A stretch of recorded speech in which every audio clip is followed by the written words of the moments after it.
Okay, so today's lab is going to look at the concept of limiting reagents. So which reagent is actually responsible for the stopping of a reaction, for determining the outcome of how much product is made, and which reactant isn't.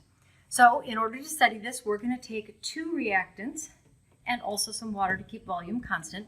We're going to use 0.1 molar potassium chloride and 0.1 molar silver nitrate, and we're going to add those together in what we call microscale. So we're going to be using small drops instead of large quantities, and we're going to add them in differing amounts so that we can look at what happens with varying amounts of each substance.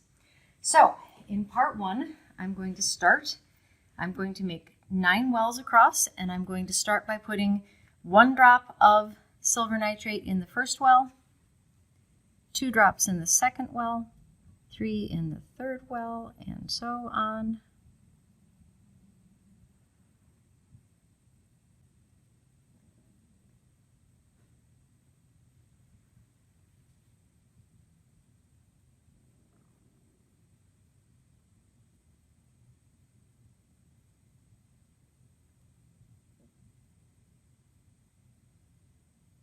Okay, that's my silver nitrate from 1 drop up to 9 drops.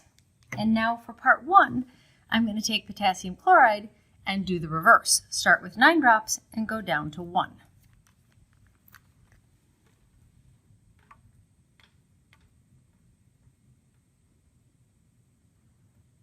And you can clearly see the reaction starting.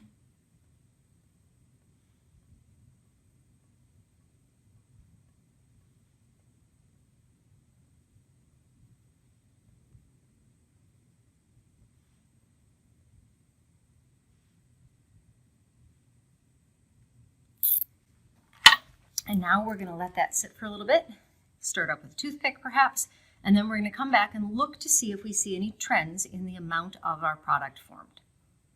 Okay, so now I have gone ahead and put together the droplets for parts 1, 2, and 3, and we've waited for some time and stirred them up for some time, and so now you have 1 across the top 9 wells. The third row down is part 2, and the 5th row down is part 3.